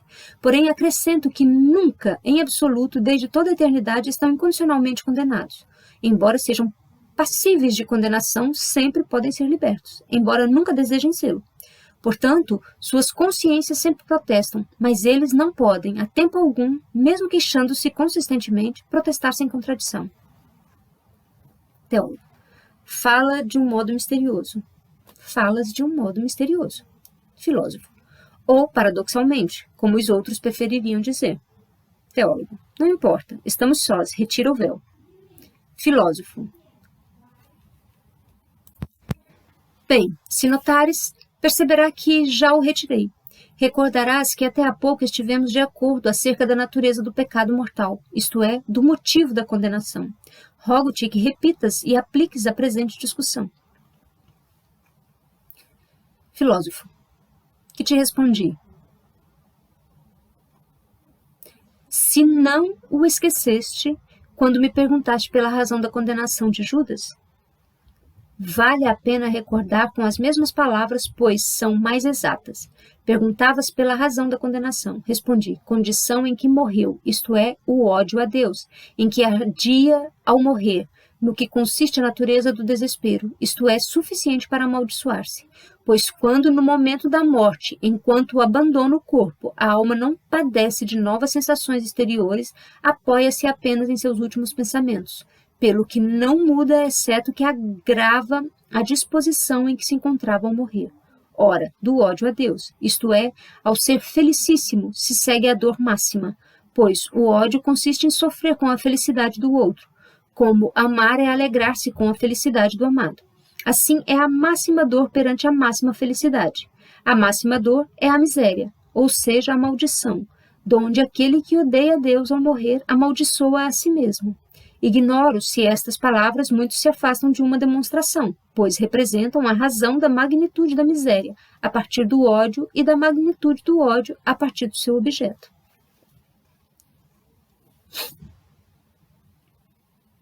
Teólogo. Porém, aqui ampliaste um pouco o que disseste, que sempre há quem se vá a condenar, nunca condenados. Filósofo. Eu entendo assim. Do mesmo modo que aquilo que é móvel nunca permanece no mesmo lugar, senão que sempre tende a outro lugar, assim também aqueles que nunca são condenados, de modo que, ainda que queiram, não podem deixar de ser passíveis de condenação, mas sempre passíveis de condenação, isto é, eles mesmos se condenam frequentemente. Teólogo, quero que proves. Filósofo, prová-lo é facílimo. Se alguém se condena a si mesmo pelo seu ódio a Deus, a continuação, ou mais precisamente pelo aumento do ódio, estenderá e aumentará sua própria condenação. Assim como os bem-aventurados, uma vez admitidos por um incremento contínuo, que se prolonga ao infinito, em Deus, isto é, na harmonia universal e na razão suprema, após haverem se apoderado disso, como se a um único golpe de vista, não obstante, experimentam o deleite incessantemente devido à infinidade de distintas reflexões na multiplicidade de sua alegria, porque não há pensamento e, portanto, prazer sem novidade, e progresso perpétuos. Do mesmo modo, aqueles que odeiam furiosamente a natureza das coisas, quanto mais avancem no conhecimento das criaturas devido a um diabólico resultado da ciência, tanto mais irritados continuamente estarão por um novo motivo de indignação, de ódio, de inveja, para dizer, em uma palavra, de raiva. Teólogo. Adornaste muito bem tua hipótese, porém, permite-me que faça duas perguntas. Filósofo. Se te agrada, também podes fazer-me 100. Teólogo. Uma é secundária, a outra fundamental. Tu disseste que a miséria, tanto como a felicidade, intensifica-se continuamente. Porém, não entendo como pode se intensificar a visão da essência divina, porque se é da essência, é exata, e se é exata, não pode intensificar-se. Filósofo. O reconhecimento pode se intensificar, mesmo se é exato, não por uma novidade material, senão pela reflexão. Se tens perante ti 9 unidades, terás compreendido a exata essência do 9. Porém, ainda que possas ter a matéria de todas as 9 propriedades, não terás, todavia, a forma, ou seja, a reflexão, pois, ainda que 3 vezes 3, 4 mais 5, 6 mais 6, 7 mais 2, sejam 9, e tantas outras 1000 combinações, por isso, de modo algum, pensas na essência do 9. Nada acrescento sobre a combinação do 9 com outras unidades, fora do próprio 9, pois não só varia a forma, senão também a matéria do pensamento.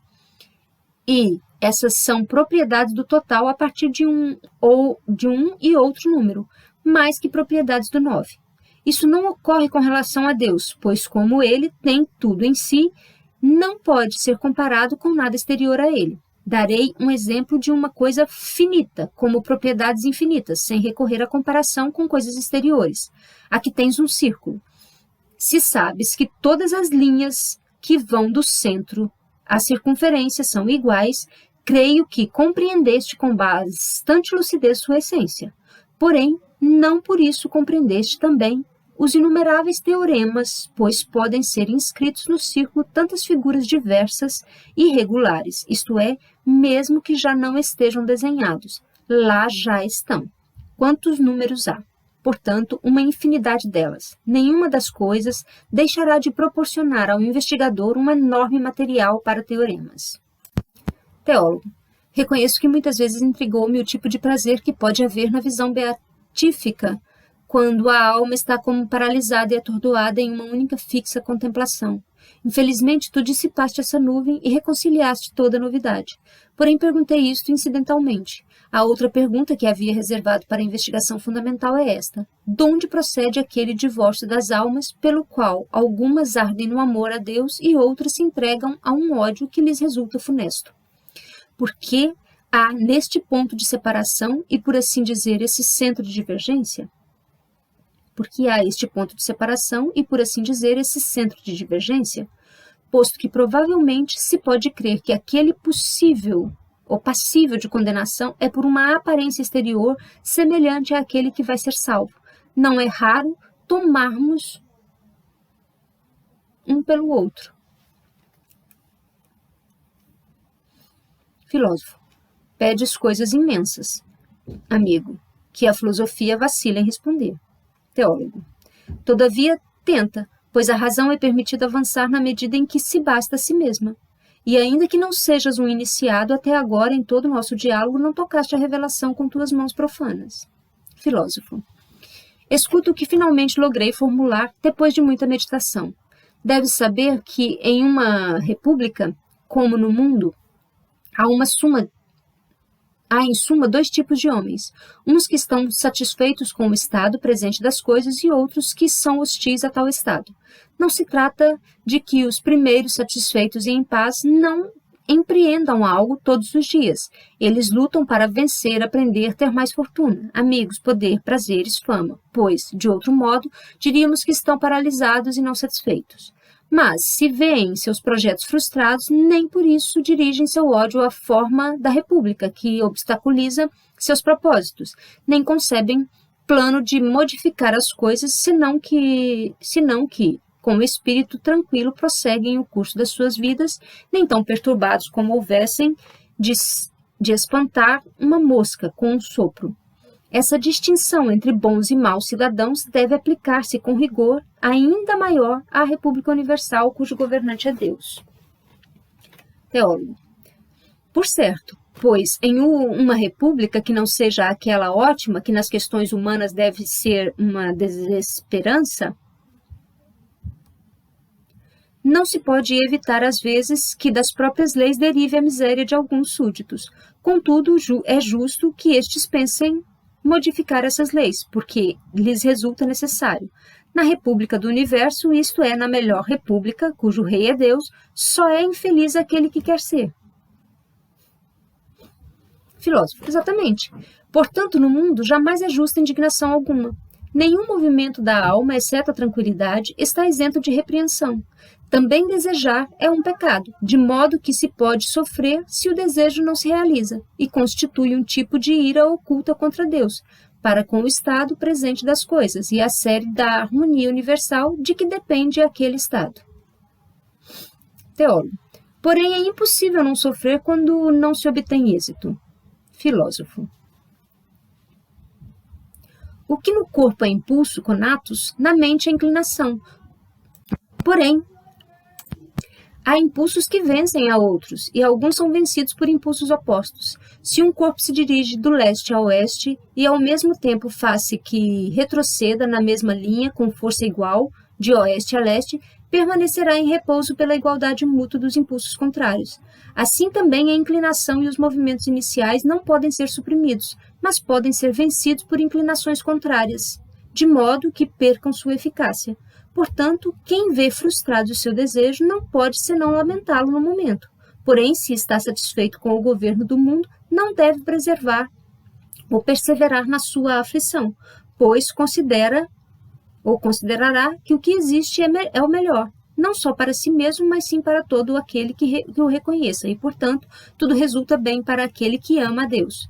Portanto, deve-se ter por certo que aqueles que estão desgostosos com o governo de Deus do nosso planeta, a quem lhes parece que Deus poderia ter feito melhor alguma coisa, e também aqueles que empregam a partir da confusão das coisas, que eles mesmos forjam, argumentos que favorecem ao ateísmo são contra Deus. De fato, o que quer que possam acreditar ou afirmar, apenas a natureza e a condição das coisas lhes desagradam. Odeiam a Deus, embora aquilo a que odeiem não possam denominar Deus. Teólogo. Se filosofamos assim, não seria lícito nos preocupar com a reforma das coisas.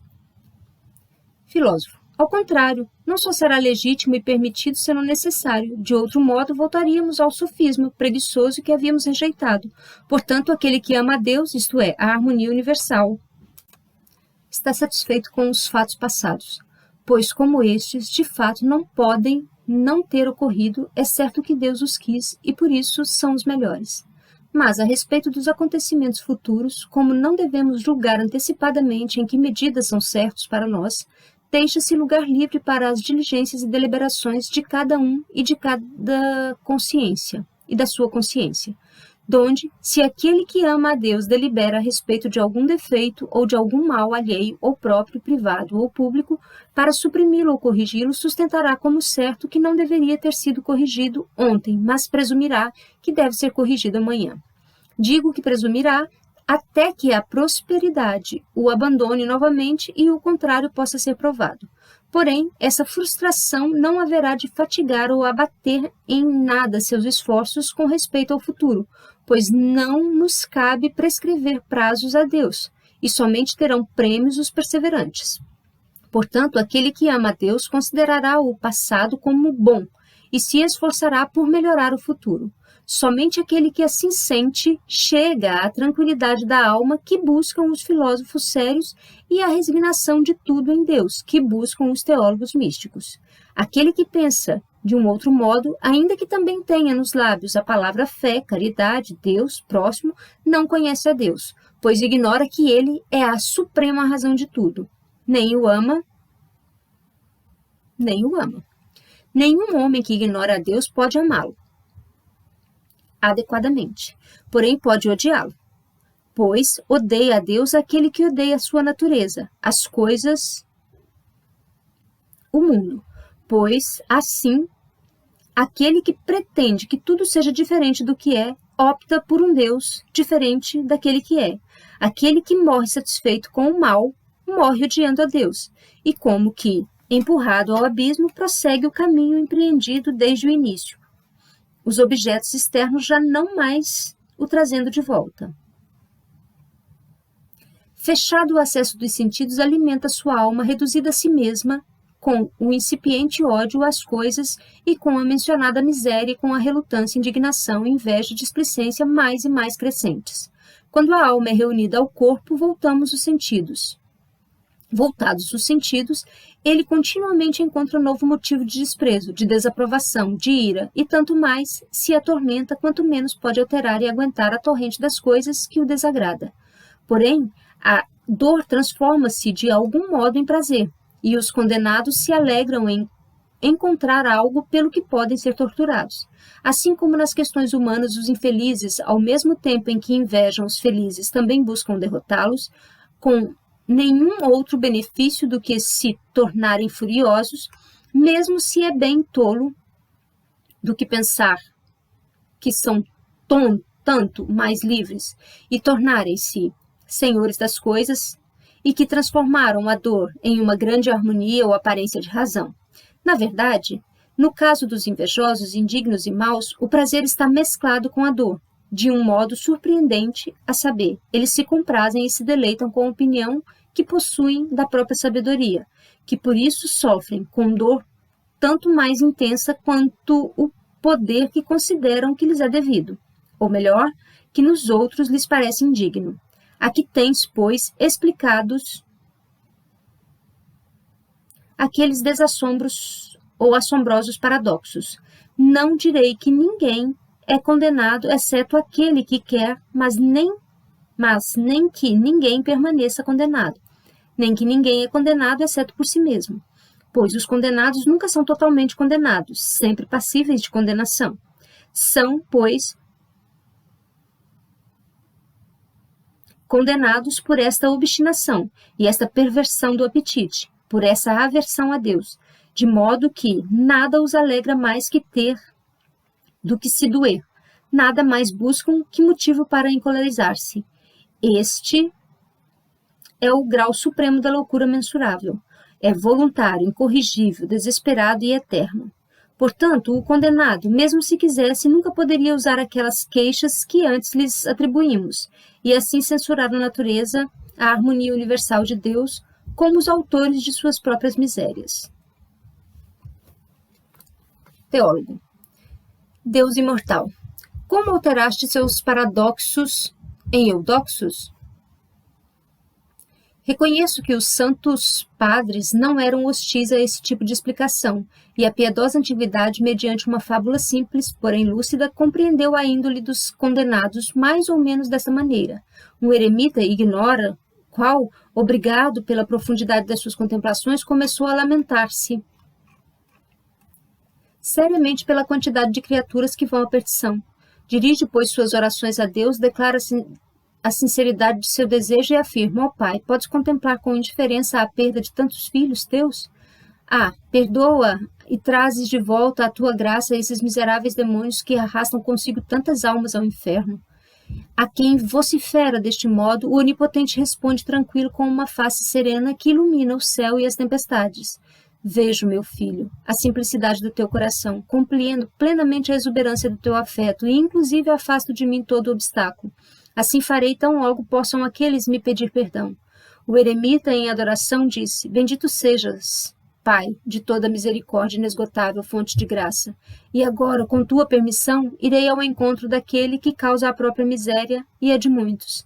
Ele, inclusive, ignora a felicidade deste dia.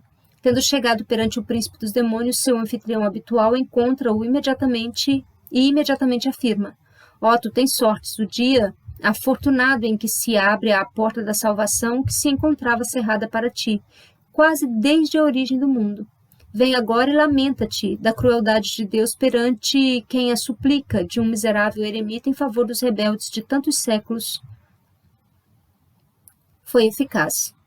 Ele, aparentando indignação, simulando ameaçar, replicou: E quem te constituiu em nosso representante? Quem determinou uma misericórdia tão tola?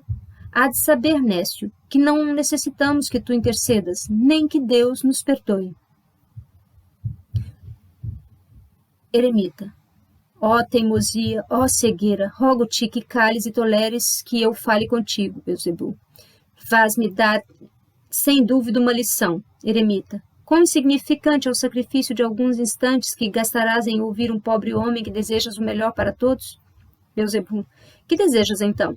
Eremita, sabes que pleiteei a Deus tua salvação? Beelzebul, tu? Com Deus? Ó desgraça dos céus, ó infâmia do mundo, ó indignidade do universo. E este é aquele que governa as coisas, aquele que exige que os anjos estremeçam perante uma autoridade que se prostituiu perante esses vermes terrestres? Sobrevém a ira e a fúria. Eremita. Ah, deixa de blasfemar, logo agora que estás no limite da reconciliação, Beelzebul. Estou fora de mim, Eremita. Volverás a ti quando souberes com quanta doçura de pai aguarda cordialmente o retorno do filho, Beelzebul. E é possível que queira a reconciliação que tanto nos irritou com injúrias? É possível que se arrependa àquele que tanto nos ultrajou? Que reconheça seu erro e se submeta àquele que quer ser considerado como onisciente e onipotente? E tu?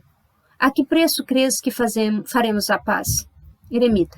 Minha única súplica será a de que extinga a ira, enterre os ódios e afunde em um mar profundo a lembrança do passado. Beelzebul. Com esta condição vais responder que estou preparado para amigar-me. Eremita. Sério? Beelzebul. Não duvides. Eremita. Não estás a me enganar? Beelzebul. Vai e apresenta o caso. Eremita. O que é felicidade? Oh, que felicidade! Oh, que dia sereno!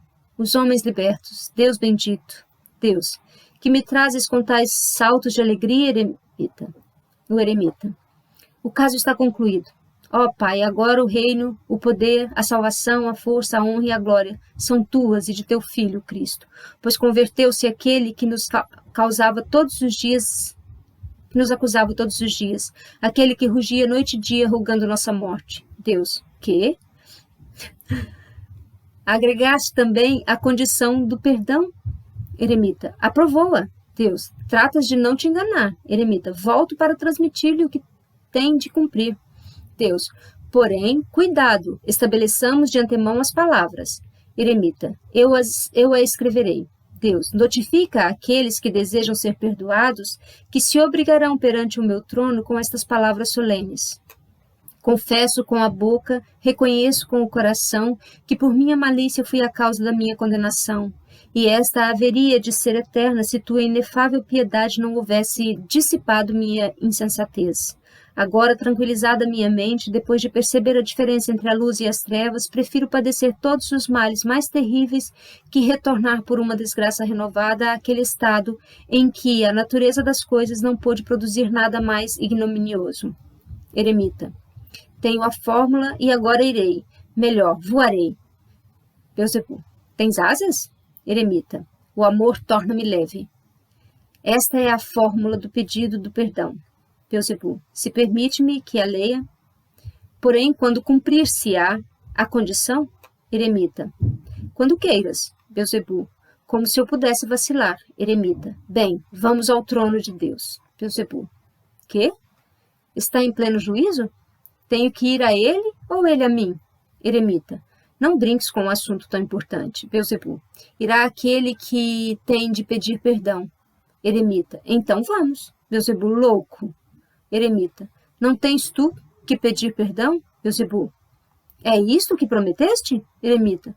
Quem pensaria outra coisa? Ainda que sonhando. Beelzebul. Sou eu. Aquele que ofendeu. Sou eu aquele que ofendeu? Converter-me-ei em suplicante daquele tirano?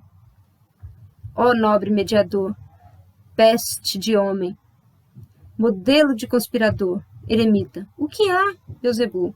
O veneno penetra-me os membros e já se inflama o furor nas articulações. É preciso que um crime se some a outro, assim somos purificados. O enfurecido quer apenas uma vítima, o inimigo imolado. Agrada-lhe arremessar seus restos ao vento e, dilacerada a carne do que vive, esfarrapada em 1000 partes, transformá-la em outros tantos sinais do meu suplício. A trombeta convoca aqueles destinados à ressurreição, a extrair a carne. Eremita. Deus meu, ajuda-me. Beelzebul, abismo do pálido. Averno e vós. Lagos do Tenaro. Eremita. Desapareceu. Agora respiro. Aonde irá este miserável? Suas últimas palavras são um indício. Ó desesperado, ó inimigo de Deus, do universo e de si mesmo. Vai-te, e que os malditos fiquem com sua deliberada loucura. Porém a ti, louvor, honra e glória, ó Deus meu, que te dignaste a mostrar tua piedade e justiça de forma esplendorosa aos seus servos. Removeste todas aquelas tentações e dúvidas que tentavam imputar-lhe, injustiça e fraqueza. Agora minha alma repousa e espalha-se a luz de tua beleza. Assim falou o nosso eremita, e eu com ele.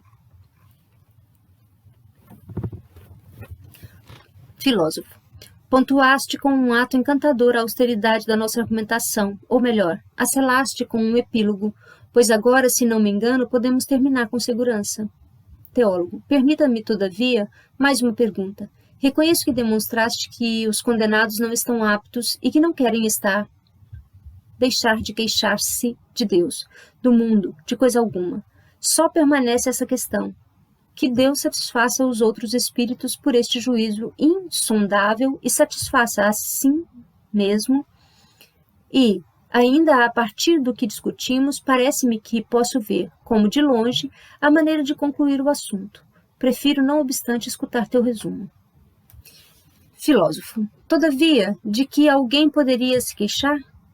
Pois, nem Deus, nem bem-aventurado algum seria bem-aventurado. Melhor ainda, nem sequer existiria, se a série das coisas não fosse como é. Teólogo. Confesso que ninguém pode se queixar, embora alguns possam espantar-se apenas com duas coisas. Primeiro, porque a ordem do mundo não foi construída sem a condenação de alguns. Segundo, porque as circunstâncias das coisas produzem esta alma em vez daquela, outra nesta massa de carne em vez daquela, tornando-se infeliz, ou melhor, querendo ser infeliz. Filósofo. A primeira pergunta é simultaneamente muito fácil e muito difícil. É fácil se concordas com minha afirmação de que o que foi feito é o melhor, e concorda com a harmonia universal. O que se mostra pelo efeito, ou, como se diz nas escolas a posteriori, pelo fato mesmo de que existe, pois tudo que existe é o melhor, ou harmonicatatum, o mais harmonioso. E prova-se mediante uma demonstração ainda não refutada, porque a primeira e única causa eficiente das coisas é o espírito, a causa para que desperte o espírito ou meta coisas, ou a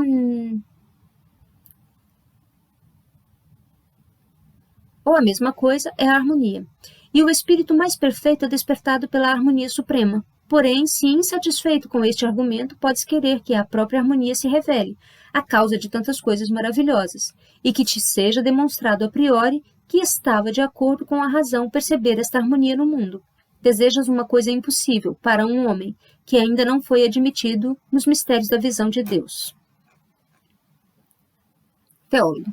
Oxalá que o mundo possa persuadir-se disto, tão claramente como tu provaste. O que quer que exista, se contemplas a totalidade das coisas, é o melhor. Por certo que, se todos acreditassem nisso, teríamos menos pecados. Se sempre recordassem disto, não teríamos nenhum. Cada uma amaria ao Criador. Tapar-se-ia a boca do ateísmo e obrigaríamos esses censores insensatos da providência a calarem-se, que, ouvindo uns poucos versos do poema, se lançam a julgar de um modo injusto toda a melodia. Quase ignoram a infinidade de coisas, e por assim chamá-la, a expansão de mundos em mundos, pois o contínuo é indivisível ao infinito. É impossível que um mortal ainda não purificado compreenda com seu espírito a totalidade do encanto, nem conheça que estas dispersas dissonâncias particulares serão reintegradas em uma agradável consonância do universo. Assim, como dois números ímpares são combinados em um número par, de fato pertence à essência da harmonia que a diversidade discordante seja contrabalançada de um modo maravilhoso, e como que inesperado na unidade. E aqueles que não só compõem música, mas também aqueles que compõem deliciosas histórias e que se denominam novelas, considerem isto como um princípio da arte.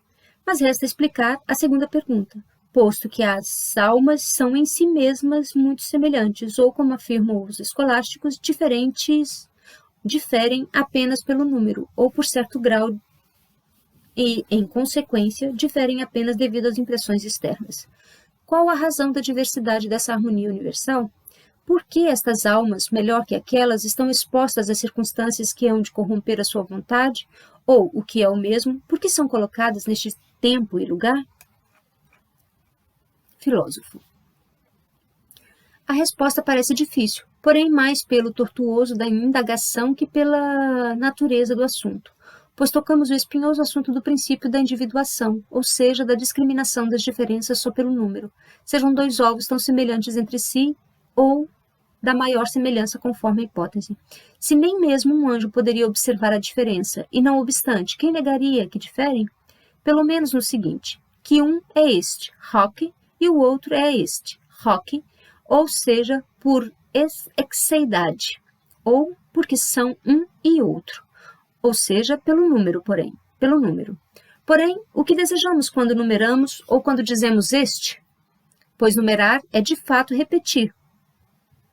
Este. O que é este? Ou como ele é determinado? Que é, senão a percepção do tempo e do lugar, ou seja, o movimento, quer de uma coisa dada com respeito a nós, ou para uma coisa já determinada, ou o movimento de nossa própria mão ou dedo através do qual apontamos, ou o movimento de uma coisa já determinada como um bastão, apontando para a coisa a ser mostrada. Estes são, portanto, os princípios de individuação que te assombravam. Fora da própria coisa, pois, a partir da hipótese da semelhança máxima, nem mesmo um anjo ou, para dizer com audácia, nem mesmo Deus pode apontar outra distinção entre aqueles ovos que esta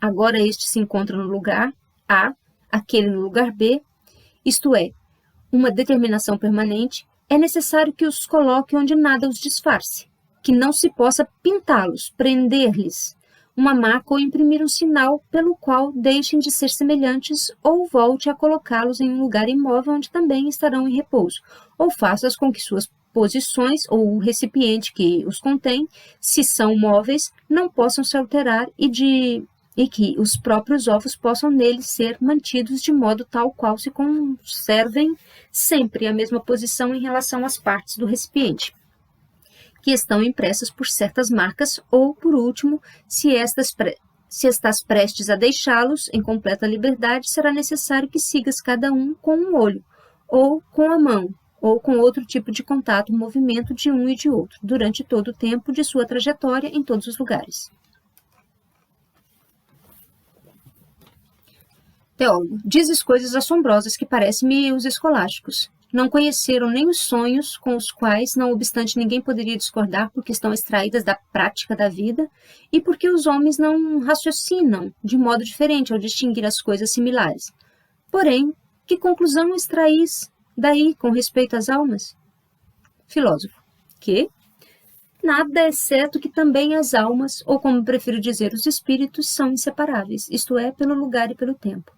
Uma vez afirmado este ponto, toda dificuldade se desvanece, pois perguntar por que esta alma e não outra apresenta-se primeiro neste lugar e nestas circunstâncias temporais, de onde se origina toda a série de uma vida, da morte, da salvação ou da danação, e por conseguinte, por que passa de uma circunstância a outras a série das coisas neste mesmo corpo, isto é, no corpo que está neste mesmo lugar e tempo, começou a existir uma outra alma no lugar, ou no mesmo lugar, e no mesmo tempo, em que começara a existir a primeira.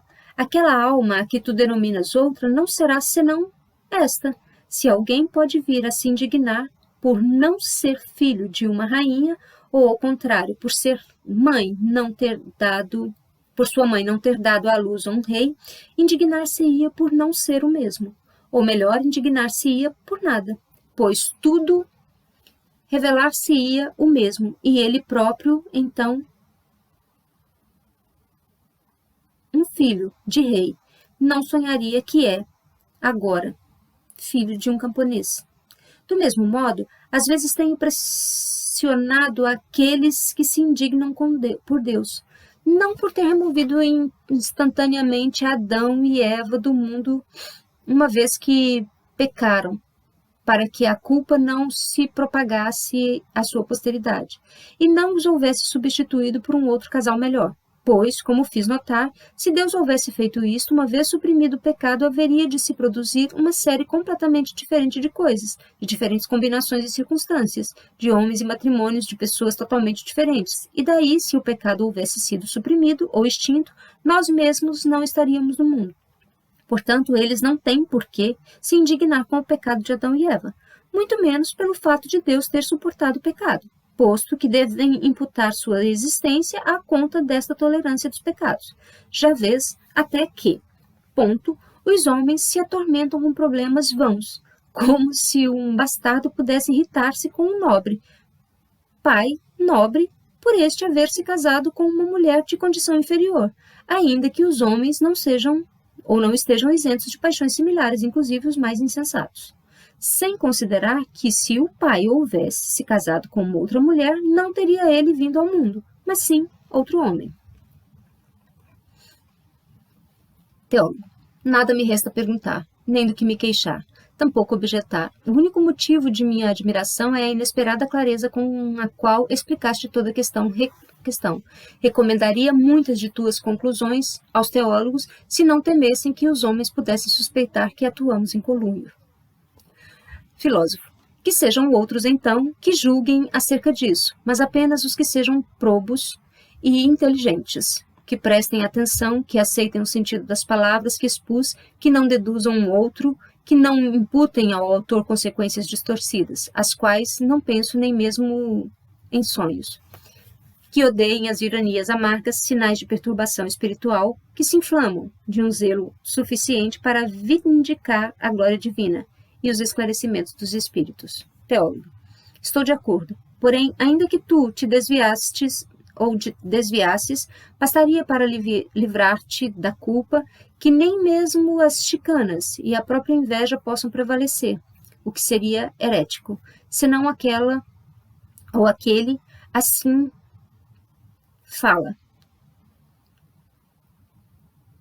aquele que assim crê, ou que assim morre, será condenado e não deverá ser considerado como filho de nossa mãe comum, a Igreja, ou, o que é mesmo, como nosso irmão.